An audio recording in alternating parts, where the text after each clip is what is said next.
Hey there, it's Pete Thorn. Welcome to my studio and welcome to another Wednesday Q&A. This is where I answer the questions that you ask me via sending me an email to my Facebook music page, which is facebook.com/guitarnerd. Send me an email there and I'll get to your question as soon as I can in one of these Q&A videos. So I'm going to get started right away. Let's see. Rosh Roslin wants to know if I would ever be willing to shoot an impulse response of my signature Sir 212 cab and make it available. Actually, there's a great Ownhammer impulse response of the Creamback G12H in a 66 Marshall 212 cabinet, and that is in the Ownhammer multi-speaker collection, 66 Marshall collection. I'm not sure exactly what he calls it on his website, but go to ownhammer.com and you'll find it. I feel like he's kind of got that covered. You've got individual mics in there as well as mixes of mics. And it basically capture this. It's not gonna be exactly the same because, of course, my signature Sir cabinet has different dimensions and whatnot. But the Ownhammer ones are so good; they really are terrific. That just go there and grab maybe those. I would suggest and use those if you're after that particular character, that Creamback speaker. Okay, next question from Barry Smith. He's got another question actually regarding Celestion speakers.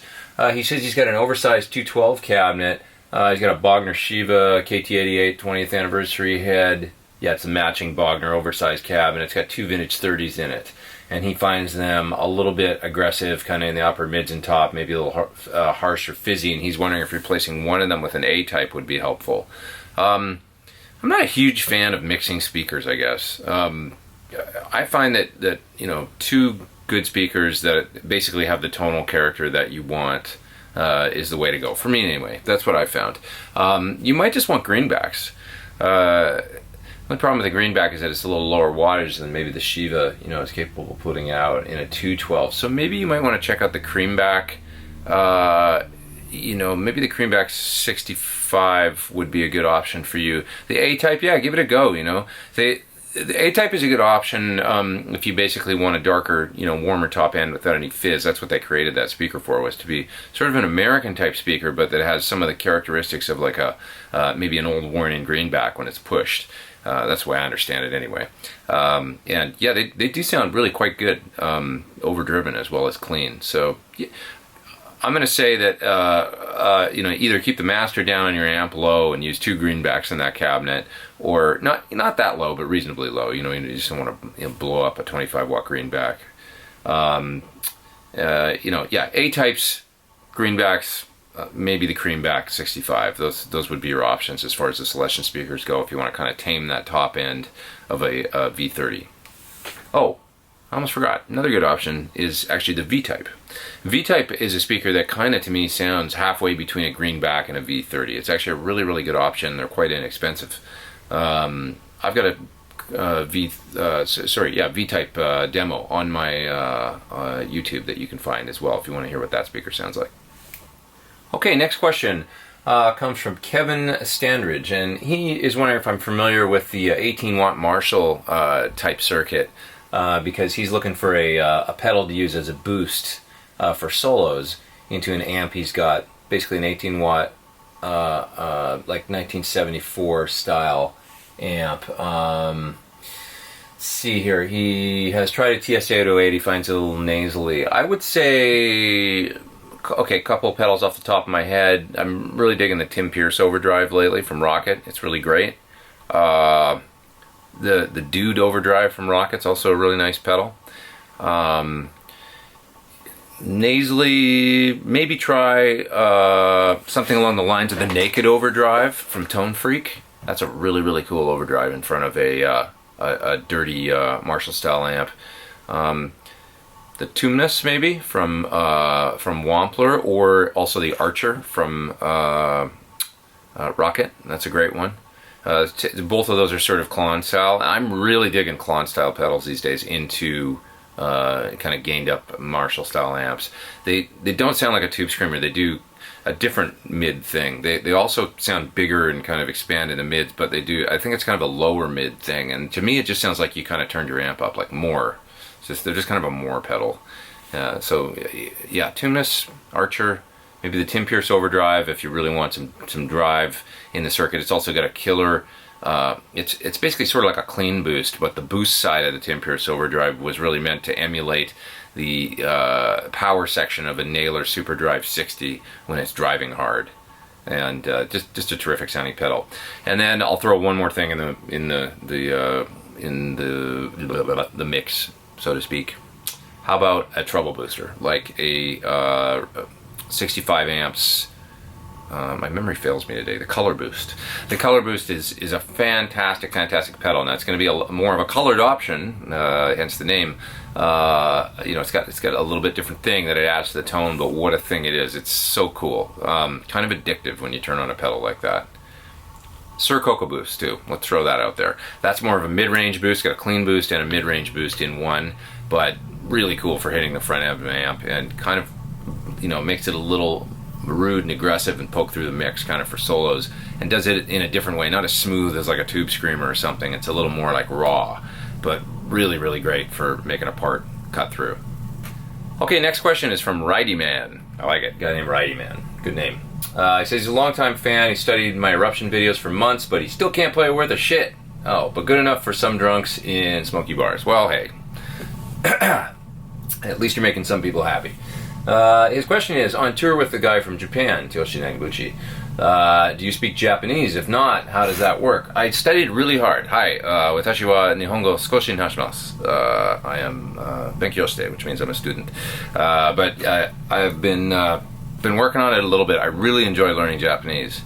For whatever reason, I don't know why. It's like I never really got that into other languages. I studied French for a long time. I'm going to keep working on that because I'm going to France soon. But Japanese was the one that I could work on that for like 3 hours a day and just really enjoy it. So I can count to like 10,000 in Japanese. Yeah, I aim to become somewhat fluent at some point. That's my goal. So I'm going to try and find a school here in LA. And somebody's trying to get in touch with me. Trying to find a school here in LA and take some courses and stuff like that, and also do whatever I can online. And I got to the point over there in Japan where I could understand a lot of conversations. I couldn't really speak. I could speak, basic stuff. I can go into a restaurant and order, or I could say, hey, it's nice out today, or it's a hot day or a cold day, or I want a hot coffee or an iced coffee, or things like that. I could do all that stuff. But you get into a conversation, you can't really answer things. But I could understand a lot, and that was really exciting for me. Like when people were talking about things, I'd be like, I'd pick out enough words to know what the conversation was about. So, yeah, I really want to take it to the next level, and keep studying. There's enough English going on over there in Japan that you can get by generally, especially in Tokyo. People are funny. They're very shy about their English. I often find, but yet I'd be saying, well, I don't know why you're shy about it, because you're speaking perfectly. I understand everything they're saying. They'd be like, no, I'm terrible. And I'd be like, no, I understand. So it's interesting. There's definitely enough English going on in Japan that you can get by and travel there and do really well. It's not a hard country, I don't think, to go to and maybe not know the language. But yeah, I'm gonna keep going on it. Hopefully, keep learning and get better at it. Okay, next question from Adrian Serrano. He wants to know, it's basically a question about soloing. When I compose solos and melodic lines for my videos or my own music, do I usually think diatonic as I play, or do I try and outline the harmonic progression by changing the actual scales or inversions that work with the backing chords at the moment? Do I think in a modal approach, or all of the above? Or do I just search for a melody that makes sense in your head? The answer is all of that, yes. I kind of do all of those things. The main thing I would go to first, and that I always default back to, is the melody in my head.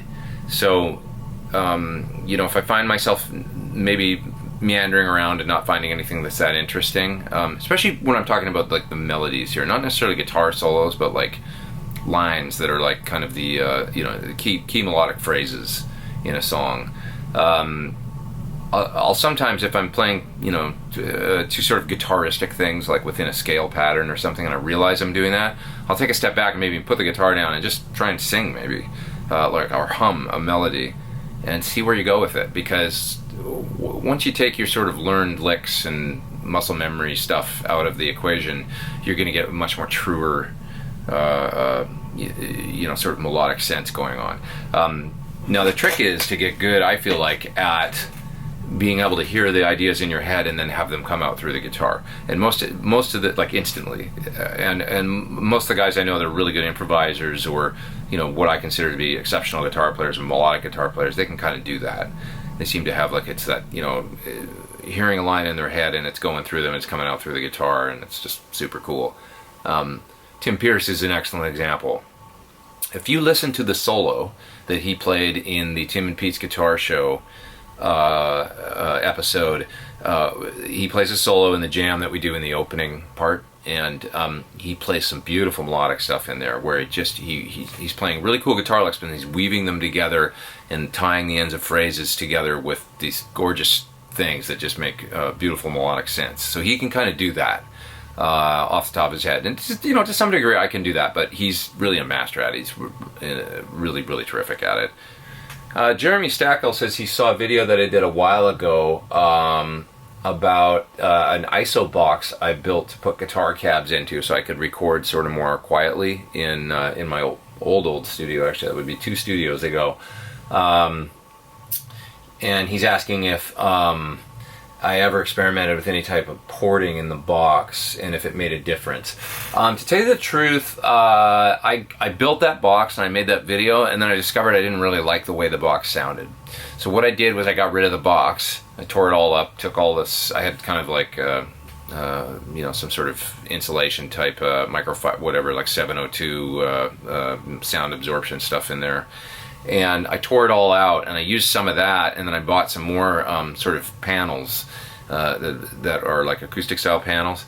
And what I did, instead of having a box in a closet, was I just surrounded the cabinet with that absorption material in the closet, and that's how I ended up recording for quite some time. And I did, I guess it was almost all the tracks on my album Guitar Nerd that way. And a lot of those early video demos you saw in the kind of the place that looked like a house that I used to have a studio in. So that's how I did that. Now, so the enclosed box, it sounded boxy. It wasn't terrible, but there's definitely this cloudy low mid thing that goes on anytime you close up a loud guitar cabinet in a wooden box.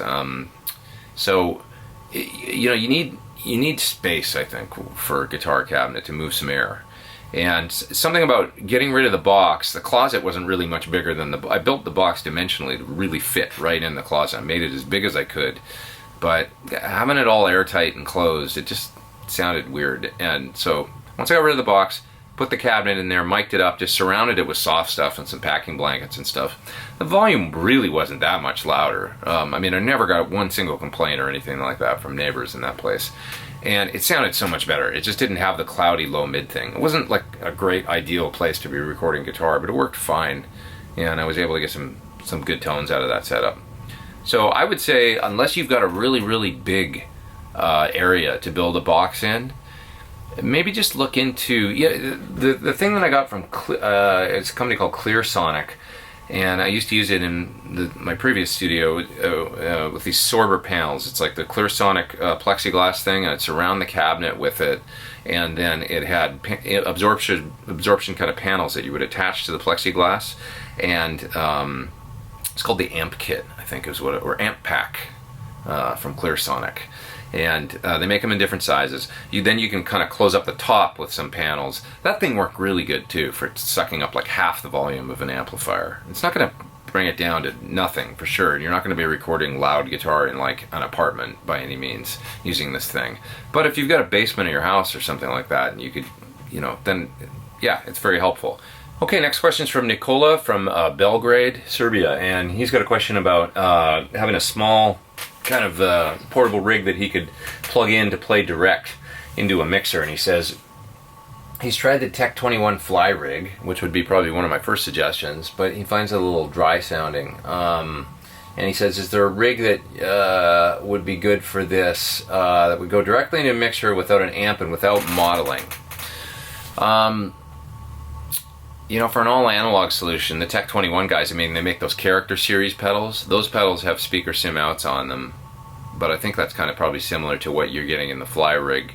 Beyond that, I think that there's a thing called an Ethos amp that's kind of like a pedalboard amp, and it's big for a pedal, but it fits on a pedal board, and I believe it has a built-in power amp, or maybe you can get a preamp only version, I'm not sure, but that's kind of what it's meant for, I think.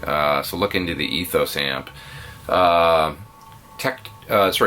Two Notes from France, makers of load boxes and whatnot. I believe they're making a whole series of pedals that are like preamps in pedals, and that's kind of what they're for.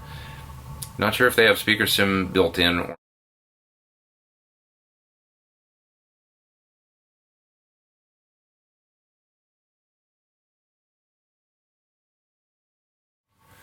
Next question, Andrew Mortimer from Scotland wants to know, how important was GIT and MI to me, and would I recommend doing it still, or would there be a better way to go? I had a great time there, and I learned a lot, and I made some good friends.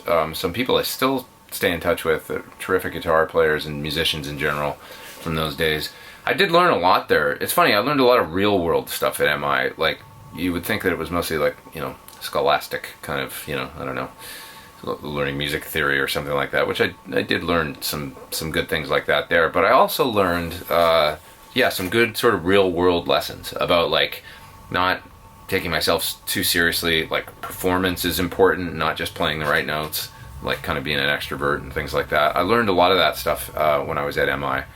How to kind of like hang with players that were like heavy duty dudes. I remember jamming with like Tim Bogart from Beck, Bogart and Appice, and he was a fantastic bass player, and he could sing really great. He kind of got me to open up as a singer. Like, making me think about these things I learned at MI I haven't thought about for a long time. But he taught me some really cool stuff about singing, because I was kind of shy about my singing voice. And he got me in this open counseling to say, he'd say, okay, sing like this, and I'd try and do it, and he'd go, okay, listen, your mother's across the parking lot. She's way across the parking lot. How do you get her attention? And I go, I don't know, and I'm in a room full of guys. It's kind of embarrassing.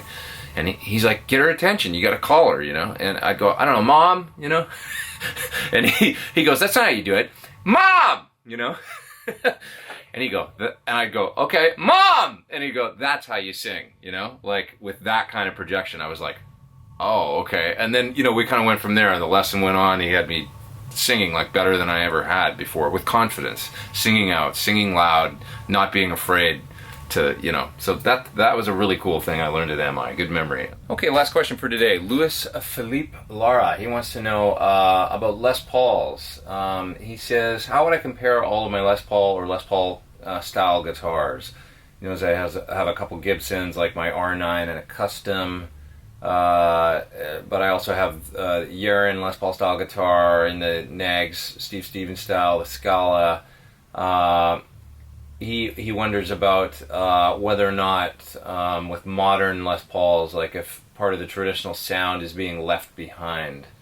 Actually, I think that probably there's more options today if you want a traditional Les Paul sound, and when I think of that, I think of the Jimmy Page sort of, like big giant overwound Telecaster style thing. There's more options today than there was 10 years ago.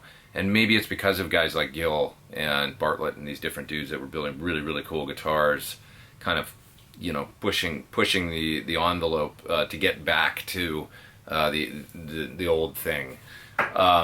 I say this because, like, let's take my R9 for example. I'm just going to grab some guitars and be out of the frame for a second here. I've got the guitar right here. So this is a 59 reissue. It's a 2009 50th anniversary 59 reissue. This is a really nice guitar.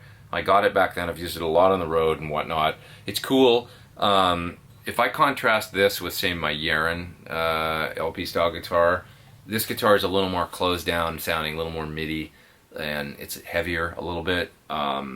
It feels a little more like the finish is thicker, and like there's more like plasticizers used in the lacquer or something like that. I'm not sure. It's a good guitar. It's a really good guitar. But having said this, if you check out some of the stuff from the Gibson Custom Shop that came out in 2013, 2014, later years, they got rid of the truss rod condom thing, which this guitar still has.